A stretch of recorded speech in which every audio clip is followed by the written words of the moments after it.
Oh, there it is, right on time.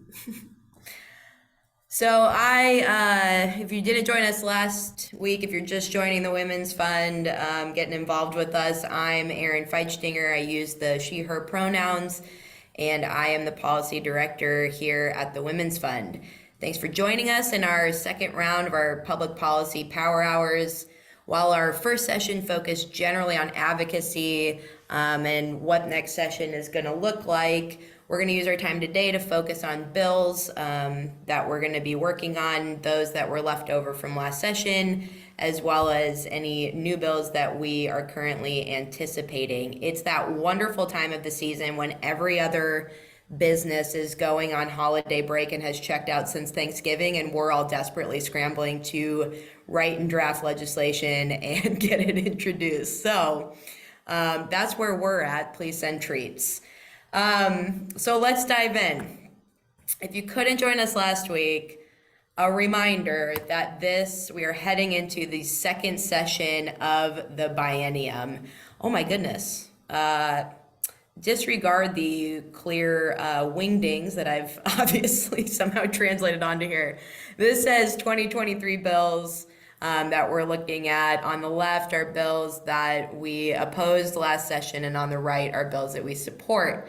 I put these up here because, just a reminder, all the bills that did not pass last session are still active, and senators will be introducing entirely new bills in the first 10 days of the legislative session, which again begins on January 13th. January 13th, January 3rd. I should have drank more water. Given that there were 820 bills introduced and something like 150 that passed last session, we're in a fairly unique situation heading into next session where we have just as much to work on from last session. So we're going to have a lot of work to do and be ready for right on day one. We last week asked you to start talking to your senators now. And if you're wondering what to talk about, hopefully the next hour should give you some ideas. You can always keep up with us on our Be an Advocate page, which we will update as bills get finalized and introduced. And as we prepare for what might be new next session, we don't always know what's coming. As smart as I like to think I am, I cannot always predict the future. So one good way that we keep tabs on the legislature's priorities is to see what happened during the interim, particularly in interim studies. And a lot happened over the interim. Senator Merman held a hearing in the Education Committee on social emotional learning and how he and certain testifiers believe that social emotional learning, i.e. teaching kids how to deal with their feelings, is really a Trojan horse to teach kids CRT and indoctrinate them into the LGBTQ plus community. And I think Erin from out Nebraska is going to confirm that that is indeed the case. It is not the case. So those woke concepts like respecting others, regulating our feelings are really just a way to make kids liberal. So I anticipate, based on that we will see a bill coming out of that hearing banning CRT or concepts related to social emotional learning in the next session. Also, over the interim, the governor invited Riley Gaines, the swimmer who tied for 5th place in college swimming, to come speak, and shortly afterwards issued an executive order which hilariously and harmfully, but we have to laugh sometimes, otherwise we cry too much, the executive order was called the Women's Bill of Rights, which included precisely no rights in it, but does define man and woman based on biological sex assigned at birth. This executive order had no force of law, and if it did, would only apply to state agencies under the governor's control. Recently, a FOIA from an organization found that the Department of Administrative Services, which oversees personnel, listed as their number 2 legislative priority bill, a bill that would define man and woman for state agencies.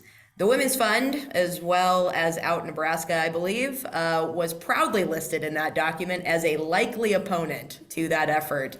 And to be clear, there is nothing likely about it, and we will keep you posted on that.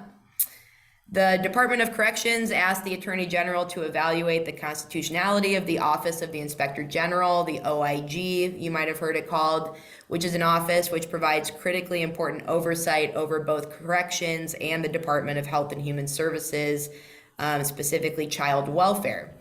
The AG determined that this office is likely unconstitutional, and though the opinion had absolutely no force of law, the state moved quickly to cut off access to the OIG over both departments. And this should concern all of us heading into next session, because a lack of accountability and transparency, particularly for two of our most vulnerable populations, will only result in further harm, and makes our jobs as citizens, as advocates, a lot more difficult. This effort may not have crossed your radar, and that's fine, but dismantling oversight like this makes the next effort to shield the government and our electeds from accountability more palatable until we have no more oversight left. Before I keep going, just a quick note that I do acknowledge that I am the professional bearer of bad news, but hopefully we're going to turn that around by the end of this. Last Tuesday, the Department of Health and Human Services held a 12-hour public hearing on the proposed regulations for limiting gender-affirming care for youth, as they were required to do under LB 574. Opponents of LB 574 outnumbered supporters 25-1 during that hearing, and testifiers represented healthcare providers, mental health providers, families, youth, as well as organizations like Out Nebraska, Women's Fund of Omaha, and Nebraska Appleseed. So from here on LB 574 and those regulations, DHHS says that it will quote unquote equally review the testimony as well as the submitted comments and propose a finalized version of those regulations based on the feedback. So we'll keep you updated, Out Nebraska can keep you updated as we move forward in that process. And still more bad news. Just this last week, Senator Brewer held an interim study on school security concerns, and given his continued effort to arm everyone, it is highly likely that we will see a bill next session expanding access to guns in schools in whatever form that will take. And also last week, the Attorney General signed on to a letter opposing the Biden administration's proposal that LGBTQ plus foster youth be placed in supportive and affirming environments. We'll also just mention that business interests are currently coalescing around Senator Rabold's priority bill from last session, which was LB 327. And I'm going to keep raising the alarm on this bill over and over and over again. And LB 327, when it came out of committee, also includes LB 15, which was a Senator Breezy bill. The bill now would cap the minimum wage increase that 60% of voters passed on the ballot in 2022, and it would create a youth minimum wage below the regular minimum wage and cap it so that it can never that youth minimum wage can never rise above 75% of the standard minimum wage. Which brings us to current Women's Fund of Omaha priorities for the next session. In addition to the bills you're going to hear about from the wonderful human beings who are going to speak to you after me, just to note that all of our housing justice legislation is still in Judiciary Committee, and we will be working on pulling some of that out next session. So this includes LB 175 from Senator George Dungan, which would provide clean slate relief for eviction filings and judgments, and in doing so would remove an incredibly difficult barrier for tenants looking for affordable housing after an eviction. Given that nationwide about 75% of people in eviction court are women, this is a critically important issue to us. LB 545 from Senator Conrad would give eviction court judges discretion to extend the time after an eviction for families to find resources and housing, which would thereby reduce homelessness and housing instability. We're also going to be reintroducing right to counsel. If anyone's interested in these bills, you're more than welcome to reach out to me at any time. So just reach out to me via email. Love talking housing. In terms of economic security, like I said, we're going to be actively opposing LB 327, and I need you all to get the young people in your lives, or any organizations, or even you just generally as a human being existing in the state.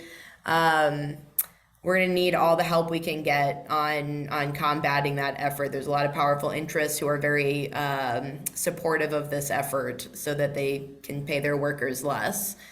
So aside from actively undermining the will of the voters who passed the minimum wage increase, LB 327 and LB 15 would absolutely undermine our efforts towards gender and racial equity in the workplace. Women are disproportionately impacted by cost of living increases, and LB 327 would limit how much that minimum wage could adjust on a cost of living increase. It would also create a financial disincentive for employers to hire women, because hiring a young person at the youth minimum wage would protect their profits because they can pay youth less.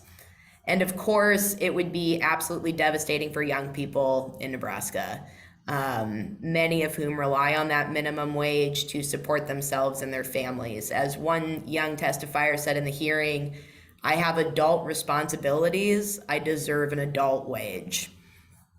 I mean, I know that all the young people are leaving Nebraska because of our, we tax corporations at too high a rate, but this might also have an impact. That was a joke. I mean, it will have an impact, but that's not why young people are leaving. As for our Freedom from Violence work, the Women's Fund and our amazing coalition partners have been so successful at passing legislation that we're actually going to be taking next session to monitor the implementation of all of the policies that we were able to pass. This piece about implementation is one that we often overlook as advocates, because we think passing a bill is where something ends. But as we saw with even something like LB 574, like, we have to keep showing up and making sure that our voices are heard at every step of the way. Because a bill is all good on paper, but if it's not working in practice, it's pointless.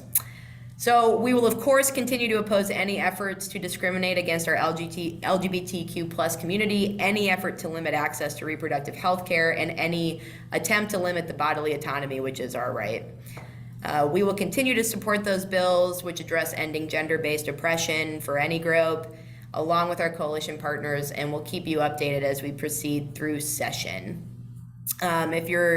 If you didn't join us last week and you're like, wait, what are we talking about? You can find a link to our A is for Advocacy presentation from last week if you missed it, where we discuss in depth how to keep and stay involved.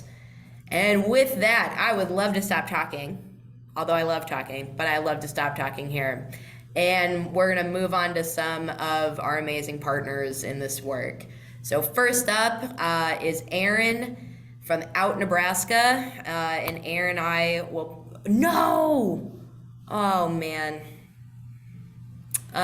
Hold on. Aaron, I'm going to let you introduce yourself and your work, and then we're going to figure out how to fix this real quick. Okay. Yeah, thank you so much, Aaron. What a fun kind of eldritch, like, horror kind of typescript we've got going on. It's good. Hello, everyone. My name is Aaron Huck. I'm the community organizing manager of Out Nebraska. If you're not familiar with Out Nebraska is the statewide LGBT nonprofit.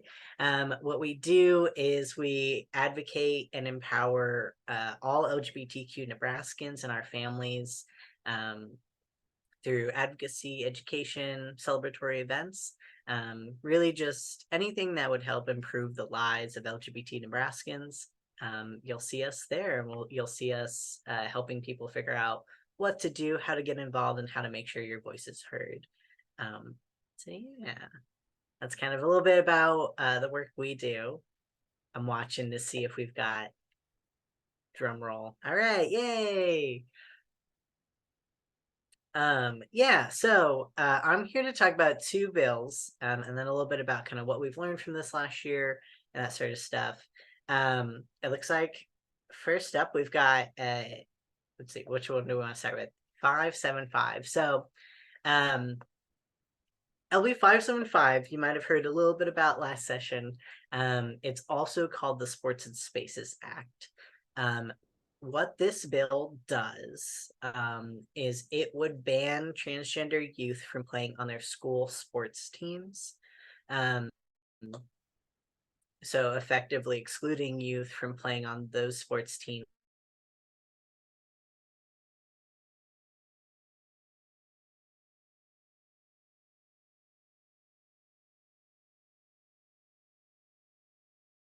It blocks youth from the spaces that they're most comfortable and safe in. And kind of these two pieces together. Sorry, I see I have a internet wonkiness message. Let me turn off my phone. Okay. What these work together to do, these two functions of banning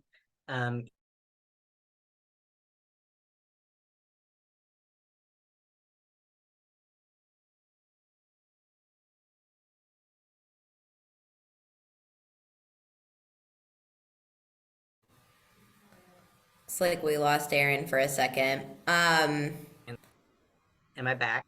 Did I You're back. pause?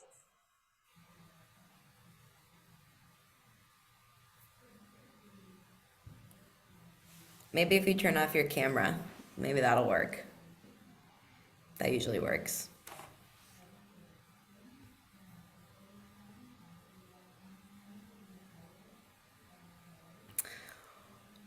Well, while we wait for Aaron to come back, Hello, am I back? you're good. Okay. We Apologize got for this. We can do it. I apologize for my terrible Wi-Fi. It always happens in the middle of the day. So You y'all, know, take it up with the Transportation and Telecommunications Committee, Aaron. They're the ones you're going to want to talk to. yeah, if we think about bills we'd like and issues we'd like to have addressed, I feel like that's a big one. Internet access and broadband, let's get it. I don't know when I cut off, so I'll just kind of summarize again. There are the two main functions that's spelled out in the bill: banning trans youth from playing school sports with their friends and from using spaces they are most comfortable in. Those together, what they effectively do is they exclude trans kids from public life. Trans youth, trans kids, their life is school largely, and then they go home, right? If they're not able to be themselves at school, if they're not able to access facilities that is comfortable and safe for them, they're effectively excluded from participation. This bill really treats trans youth differently from their peers, which creates that marginalization that puts them on the outs from their friends. And it makes them harder both to participate in academic spaces and extracurricular activities. So though these say, it says the first word is sports, and it lets people feel like they can dismiss it, it's not just about sports.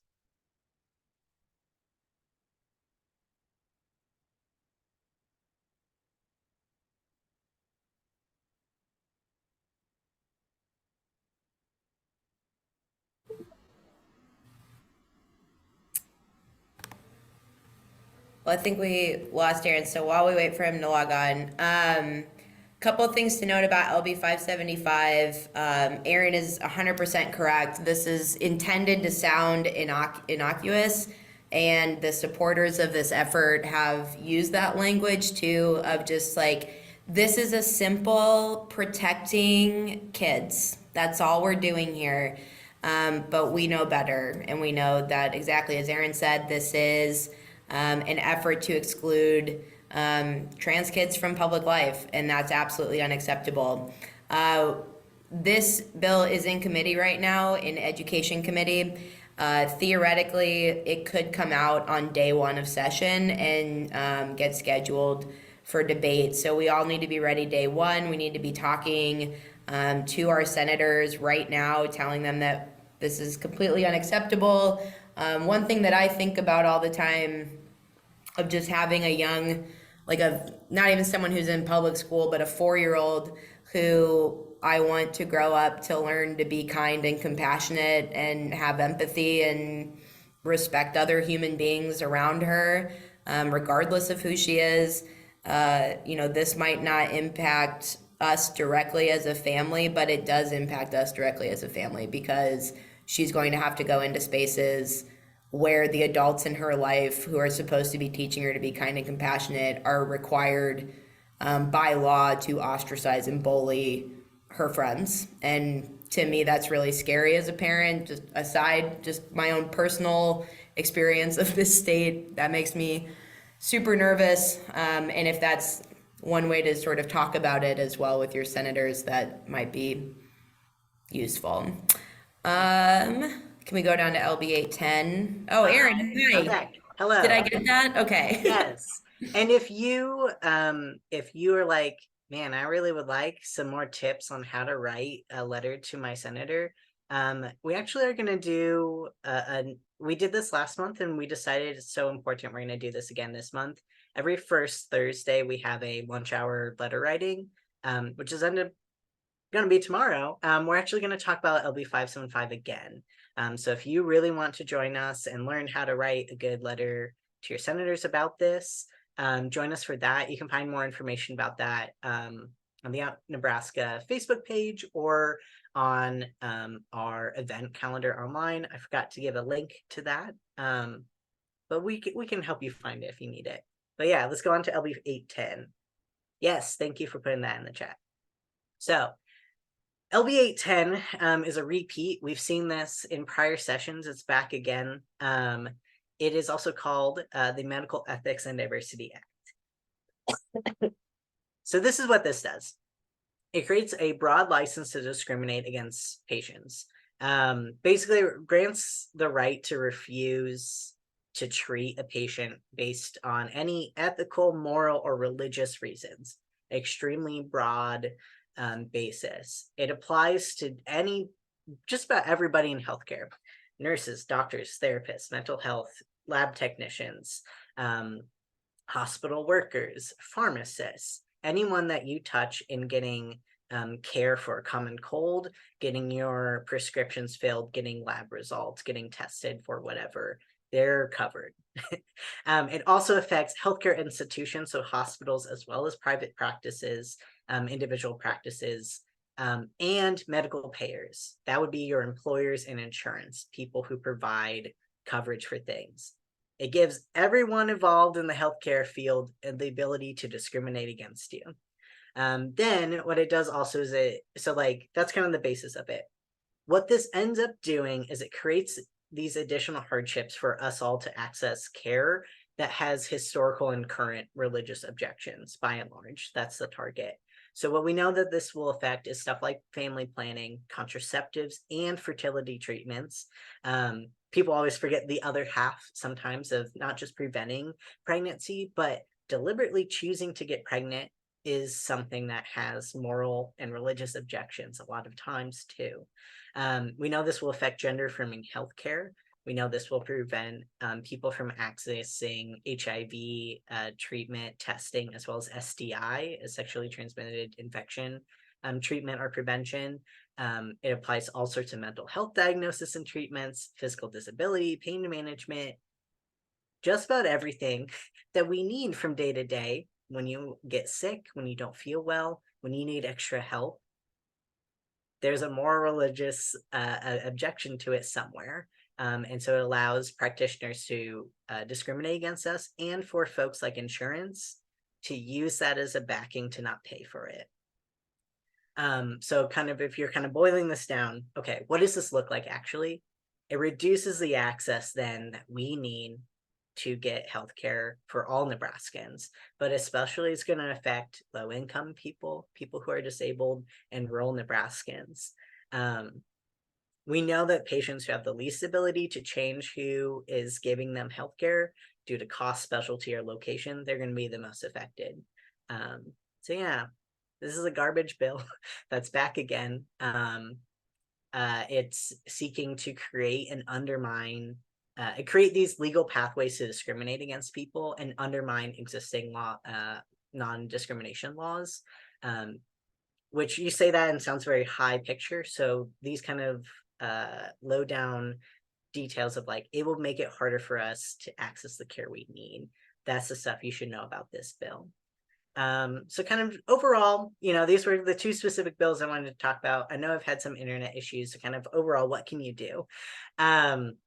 It's really important to know about these bills and know how to talk to your friends and family about them. We have some additional resources I know we can pop into the chat about like how this all connects to a bigger picture of making it harder to be LGBT in the world, in our country, in our state. By excluding us from public life, by making it legal to exclude us from healthcare we need.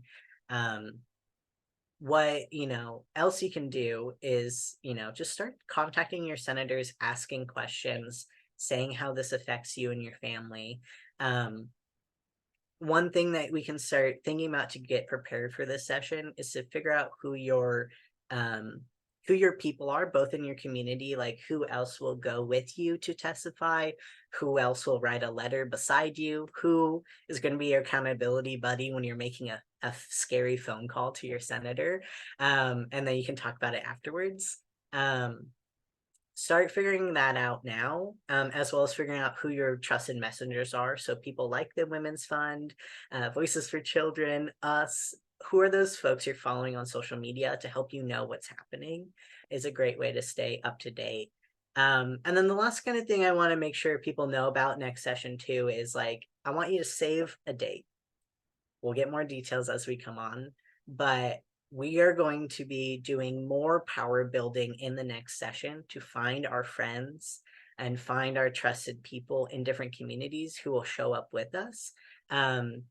So if you want to join us for that, save the date on January 3rd, which I know is the first day of session, but that evening, we're going to start power building. We're going to start finding our friends right away. We'll get more details out very soon, so keep an eye, but save the date right now. And if you need something that's not like bearer of bad news, like I know we often end up being, me and Aaron, there's a bill to keep an eye on. That's LB 169. That is the non-discrimination bill. The bill trying to provide and expand non-discrimination protections to the LGBT community. Keep an eye on that bill.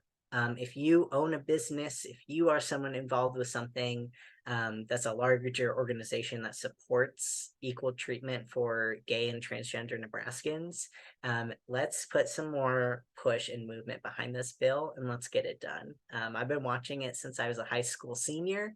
I'm now 27. I watched this bill and its various variations for 10 years.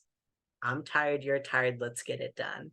So that's one other bill to keep in mind. So I'll cut it short now, but thank you all and pass it off. Aaron, real quick, I got a quick Yes. question for you. Yeah.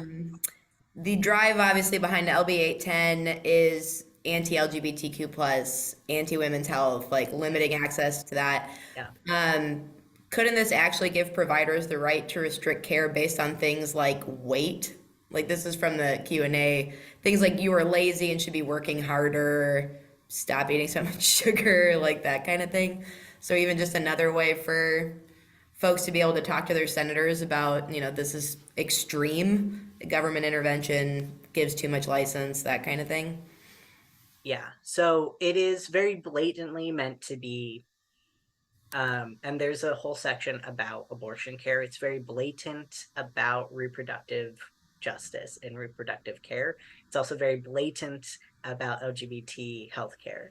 But it does provide for these pathways too, that anything that has any sort of moral or religious objection, I don't think, this quote of someone being like, I don't think that this mental health condition exists. I don't think that someone who's mentally ill is actually experiencing an illness, but a religious problem. I don't think that people who are overweight or people who are fat, I use that word because friends of mine who are fat use that word, so I apologize, but someone who's fat is not bad. That's just the way their body is. There's nothing wrong with it, but there's all these moral and ethical, quote unquote, feelings people have about accessing care. And we know that can be really hard if you are someone who is, a heavier weight, that you run into that all the time now, but now it would make it even harder to find the care you need, just to be yourself and be healthy. Yes. So yeah, it provides this giant ability to just, as much as you want, discriminate for any reason you can find. It is a big concern of this legally allowed discrimination. Yes. All right, thank you for that. There's another Q&A in the chat, but I'll answer that as we're going. I'm going to pass it over to Juliet Summers. By the way, thank you, Aaron.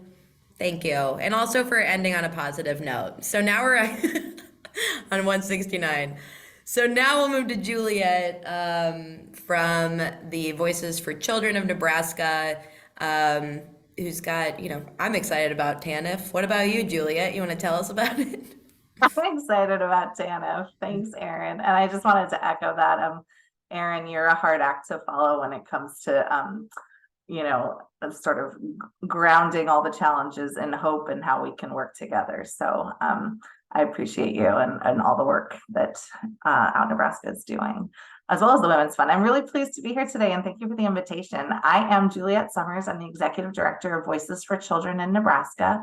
Our mission is to advocate for equitable opportunity for kids in our state, and we do that through research, policy, and community engagement.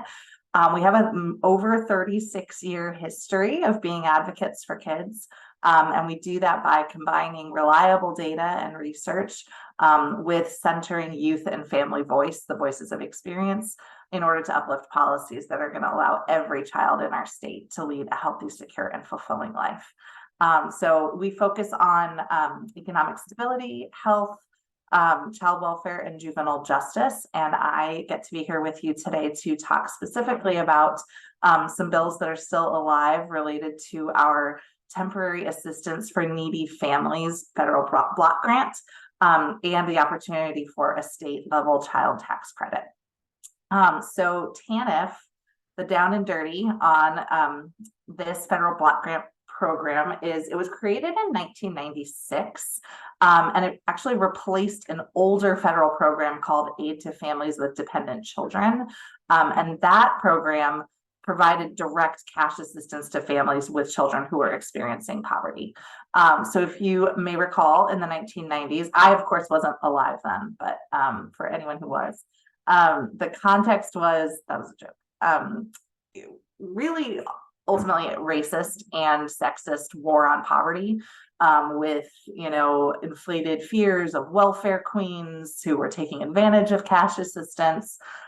So I think in talking about TANF, we do have to acknowledge that the program has problematic origins, and along with that, there are problematic rules and regulations around what it can be used for. And specifically, there are 4 pillars for what TANF can be put toward, which is providing assistance to, and they use the language of needy. We prefer not to use that word. We talk about, families experiencing poverty or low-income Nebraskans, but this is the TANF language. So provide assistance to needy families so that children can be cared for in their own homes or in the homes of relatives. To end the dependence of needy families, of needy parents on government benefits by promoting job preparation, work, and marriage. To prevent and reduce the incidence of out-of-wedlock pregnancies, and to encourage the formation and maintenance of 2-parent families. So that is all right off the cuff, the pillars of TANF.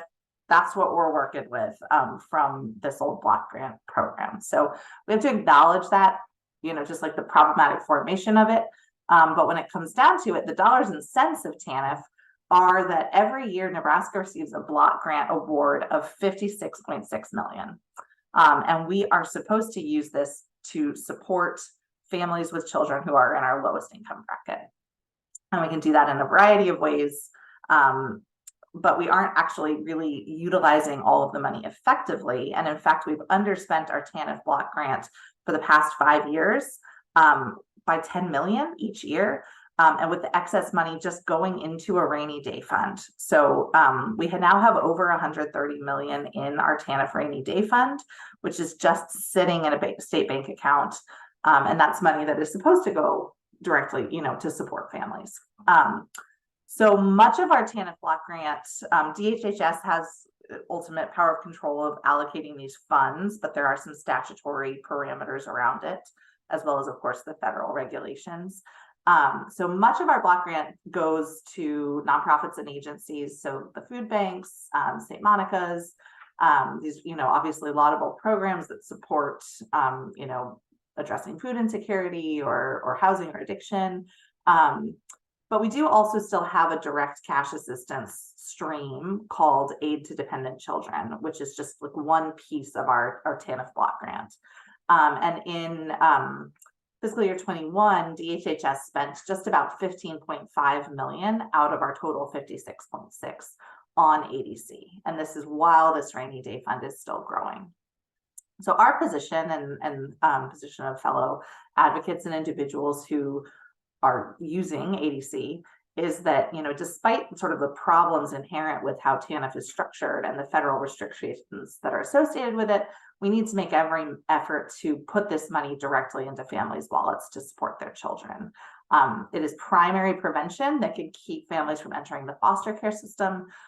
Because it's direct cash assistance, it can be used flexibly to address food, housing insecurity, purchasing diapers, really whatever the economic needs are.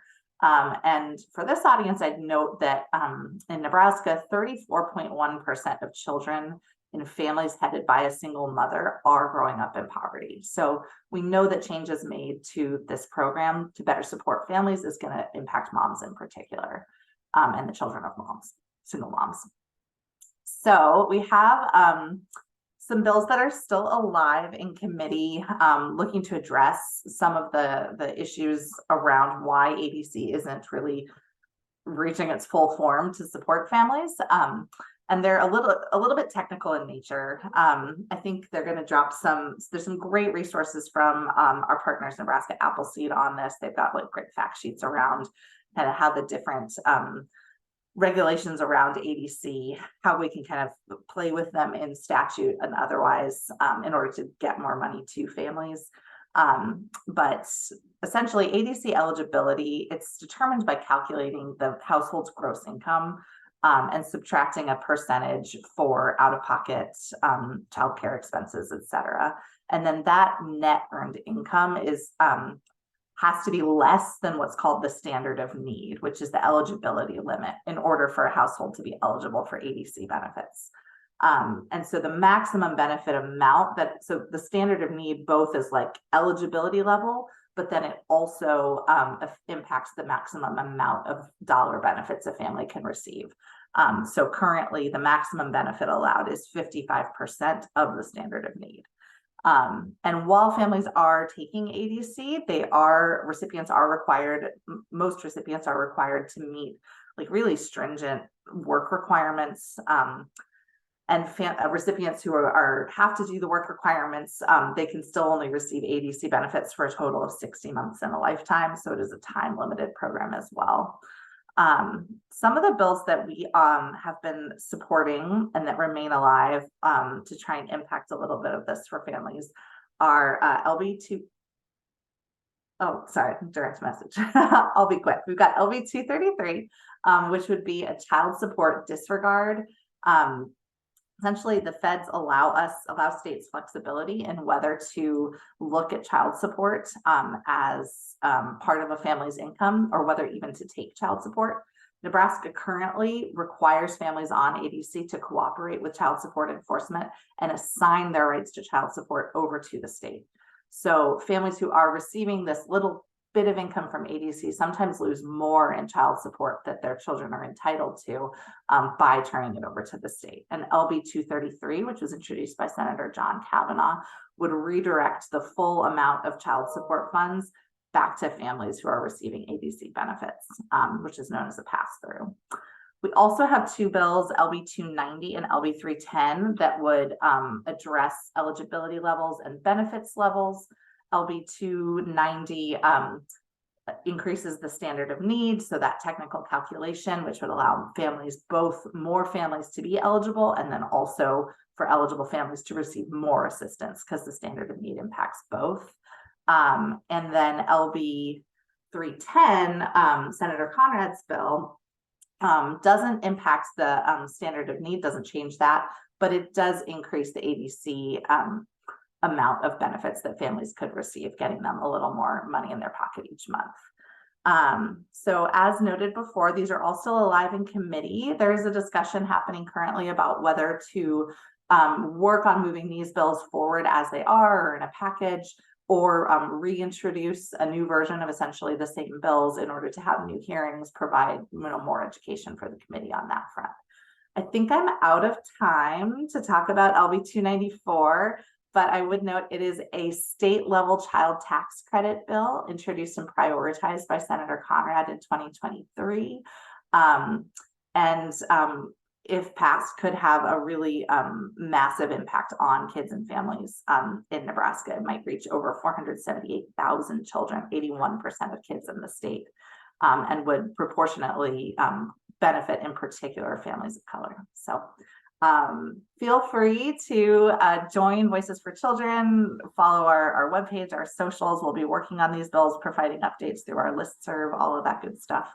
And I will happy to answer questions, but otherwise pass it on to Julia, real quick, thank you. TANF is like very complicated, right? There's lots of things. DHHS is always trying to divert money from it. We had a big session fight over what the proper use of these rainy day funds were last session. But the basic fact of the matter, right, for us and you and for other advocates working on this is like, we trust people to make this, like we trust them with the dignity and respect to make their own decisions. And the way to do that is to give them the money directly. That's right. Not make them run through programs, case managers, do work, like just give people the little amount of money that they're going to get from this and trust them to do it. Because we know the data shows that, right? That they will use absolutely. The vast majority of the money is spent on food. It's spent on basic, family needs like diapers. I will also note that the Appropriations Committee held an interim study hearing on this LR 167, which was Senator Conrad's as well.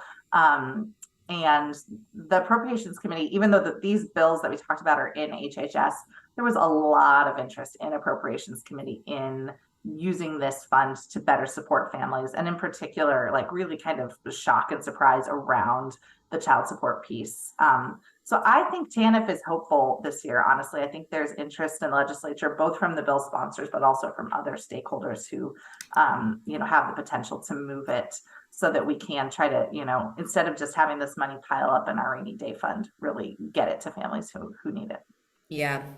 And then real quick too, I know there's some incredible data about the efficacy of the Child Tax Credit Act. And I don't know if you know it off the top of your head, but that there's some stat that it like halved child poverty when we had it during COVID. Yes. So we've had for a number of years a federal child tax credit that's a lower child tax credit. But with the enhanced child tax credit that was passed as part of the American Rescue Plan Act, which we had for 1 year, we cut child poverty across the country in half. And Congress has failed to reenact that. The enhanced credit was time limited, and they have yet to bring it back, even though we have this incredible data that it was the single most effective tool for alleviating poverty in our country, child poverty, and also one of the most equitable when it came to actually addressing the gap between income and families of color and children of color. So we are hopeful that there might be movement on the federal front. That still remains a possibility, but in the meantime, we can also do it at the state level, and know that LB 294 or another child tax credit like it would have a real opportunity to move equitable change for kids. It's almost like we're asking them to prove that they actually care about moms and kids and protecting them. Which brings us to our next panelist. One of my favorite legislative aides from one of my favorite offices in the Capitol, Sam Huppert from the inimitable Senator Jen Day's office, is here to talk about her focus next session on maternal health needs and how we can help support them in that effort. So Sam, I'll turn it over to you. Also, that was a masterful segue that you just did there, if you ever want to try radio. But yeah, I've got the face for it, Sam. Thanks so much. Keep going. Yeah, I also just realized my camera is not lined up, so it looks like I'm just like not making eye contact with any of you. But yeah, so this interim Senator Day filed LR 154, and it was partly part of the frustration of hearing last session that we're going to be the best state in the nation for moms, and like, you know, this will be a new era of you know, really helping you know, families, when in actuality we're, you know, we're terrible at it, especially compared to some of our neighbors. So Senator Day filed LR 154, and we had a hearing in October, and the actual statistics are pretty bleak. The kind of 40,000-foot view is we lack facilities and we lack physicians. 90% of Nebraska counties have a shortage of OBGYNs, and 71% of Nebraska counties are without a hospital or birth center. And then it's also getting worse. We're not improving. One of the letters that we received from the organization representing OBGYNs that in their internal data, in the first year post jobs, in the states that have reproductive care restrictions, they've seen a decrease of around 10% in those states in residency match applications, which shouldn't be a surprise to anyone at all. In a lot of these states, you're risking your license. In some states, you're risking, you know, prison time, and you're facing a certainty of higher malpractice insurance. So, you know, right now, some of the things that we're doing in the legislature are, you know, are worsening something that's already in a state of crisis in Nebraska. While we're saying that, we're, you know, going to help, you know, support families and children. So with that in mind, a couple of the things that emerged that we're looking at trying to, you know, adjust in 2024, since, you know, in a perfect world, we'd love to say that we're going to, you know, fund a new statewide network of, you know, pregnancy care. There are, you know, certain things that we can do right now. One of the areas is vital care statistics. The state has a statutory requirement that they collect, you know, statistics surrounding pregnancy outcomes, things like low birth rate, which 1 in 13 Nebraska children are born with a low birth rate, preterm births, where 1 in 9 currently are, and then also you know, other stats like abortions and deaths. And in statute, they're required to release this data to state agencies, and then also those that HHS considers qualified researchers. And over time, the number and scope of who they consider a qualified researcher has been getting, in practice, smaller. It's becoming much more challenging to get this data. So we're still working on specific language, but we're likely going to bring legislation that would, you know, hone this in. And this is really important because this is where we're seeing the health disparities. If we don't have a transparent view of these disparities, it allows the state to basically cover up, you know, especially marginalized populations that are, you know, bearing the brunt of our failure the hardest. So we're still working on the exact parameters of that, but we're likely going to bring a bill to try to get this data back out in the open, so that we can continue to study it and see these trends unfolding.